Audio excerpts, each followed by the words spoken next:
Hello everybody. I recently got the idea to make a one-shot about Denki, inspired by the attitude of fandom, that Denki has literally 0 brain cells. Anyways, what do you think about Kaminari? Is he a not-so-smart light bulb or a complete idiot? Comment your opinion. Warning: this video contains bullying, depressed and suicidal thoughts, sadness, and some other content that might trigger you. So if you are uncomfortable with that, just leave the video. Before we start, I have a message for y'all. If there is something you want to talk about, then I am here for you. Enjoy the video. Empty. Hurt. Lonely. That's all what Denki Kaminari felt in that moment. It seemed like nobody was understanding the always smiling blonde boy's feelings. It had been like that before, but the boy didn't expect it to get even worse. All of his friends and many other kids have been bullying Denki, because of the aftermath of his quirk, when he used it way above his limit. And that since he first experienced that. They used to call him Dunce Denki, the guy without brain, and other mean nicknames. The situation hadn't changed over years. In elementary school, middle school, and even in high school the bullying didn't stop. But then when he got into UA it all changed. Denki found new friends and felt like he was part of a group. The community of heroes. Sure, he still got teased after he was in yay mode again, but the boy knew that they weren't serious at all, and he would admit that he would laugh too if he could see himself in that state. But all the others had their own limits and were fully aware of that, so they wouldn't even start bullying him, would they? At least that's what Denki thought. Hours before, Denki was standing near a machine, which was able to measure the strength, potential, and other things of a quirk that are important to be a strong hero. Just attack it like it was your greatest enemy. But won't it be broken then? May has some more if that happens. Okay. Now give it all you've got. Kami activated his quirk and ran towards the machine, jumped up and then hit it while increasing the power of the quirk way above his limit. He landed on the ground and just stood there slobbering with his thumbs up. Aizawa looked down on his phone after receiving the results. Not bad, but it could be better. Yay. Denki drolling with a roasted brain. We'll take him to recovery, girl.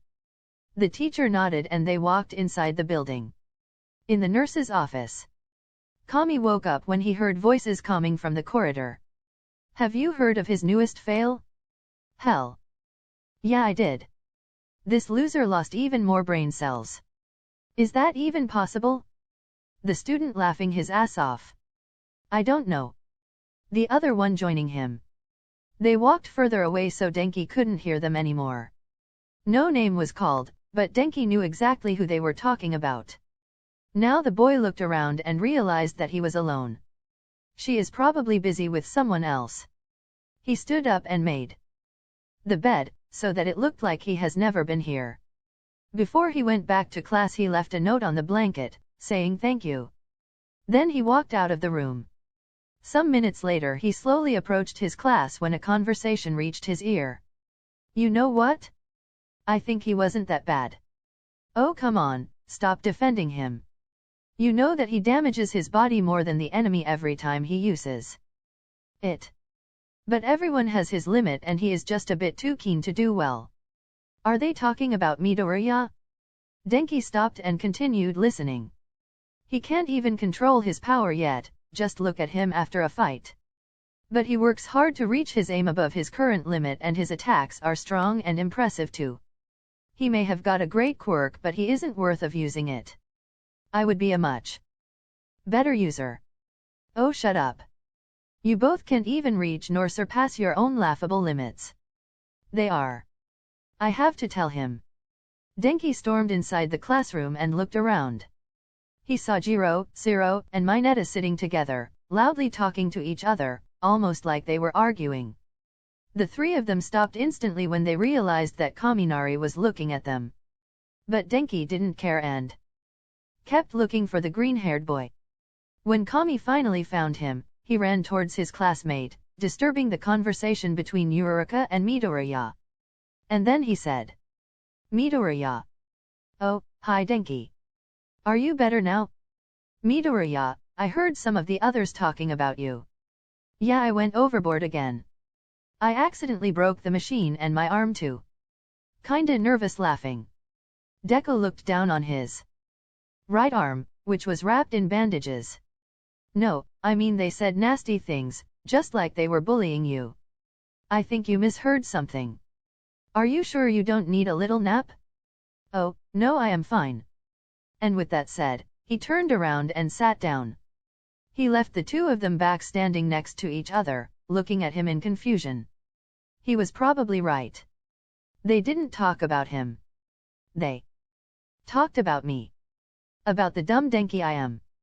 Later that day in the dorms, Denki walked down the corridor looking at the floor when he bumped into a passing student. Oh, sorry I didn't. Shut up and listen.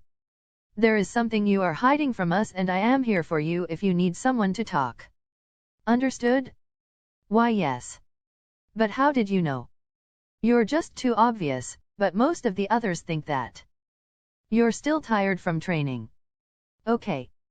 Distressed and sorrowful relieved face. Jiro gave him a last understanding and sympathetic glance, then she walked past him and disappeared in her room. Does she know about it? Maybe I should tell her. But what if she laughs at me? Denki stood there thinking, being uncertain if he should tell her and entrust himself to Jiro or not. He decided to do it and so, he stood a minute later there, knocking on her door. The door opened and Kyuka stood in front of him. Mineta, get your ass outta here. You. Denki. The boy, whose name was called, stepped near her, away from the wall he was hiding behind. Oh my god, I am so sorry. It's just that he always comes to my dorm and asks if I had seen Momo. No problem. I just want to talk. Yeah sure. Come in. They walked into the purple-haired girl's room. Jiro sat down on her bed and patted next to her to symbolize the boy to take a seat. For some time there was just silence between the two of them and nobody dared to break it. You were right. I am hiding something. Jiro looked up to him in surprise and suspense. I've been bullied since I got my quirk and when I came to UA I thought it would change but it started again. After the training with Aizawa-sensei I woke up in recovery girls' room and I heard some other students talking about how bad I was and then later in class I thought some others were picking on Deku, but instead they were talking about me. Tears began to roll down Kaminari's cheek and he started to cry. It's so unfair. Just because I turn into an idiot after passing my limit. That doesn't mean I am completely stupid, does it? It hurts so much to know that. To know that whatever I do and how hard I try, I will never be good enough. I can't even break free from this ridiculous state. Will I ever be accepted like I am? Even if I was, what purpose does life have, when you can't change anything?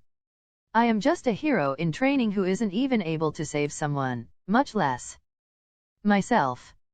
While we are sitting here, there are thousands of people, all around the world, getting injured or even killed by villains. And we can't do anything to save them. Silence. I just feel like I am not even worthy of being alive. Jiro was shocked and couldn't believe what he just said. Don't say that. You might not be the brightest, but you are never giving up on becoming who you want to be. Just forget those idiots. They can't even handle their own quirk.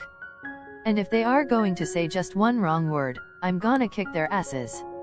What matters is that you are giving your best and when they won't accept you like the Denki Kaminari you are, then they are as ignorant as that burning chicken endeavor.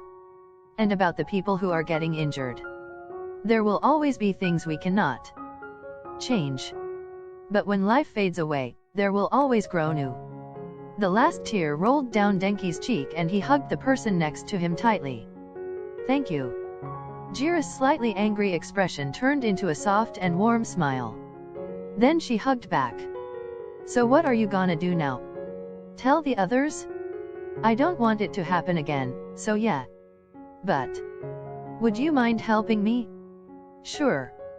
Kaminari's sad face changed to a weak but friendly smile. They both told the class about it and their reactions were priceless.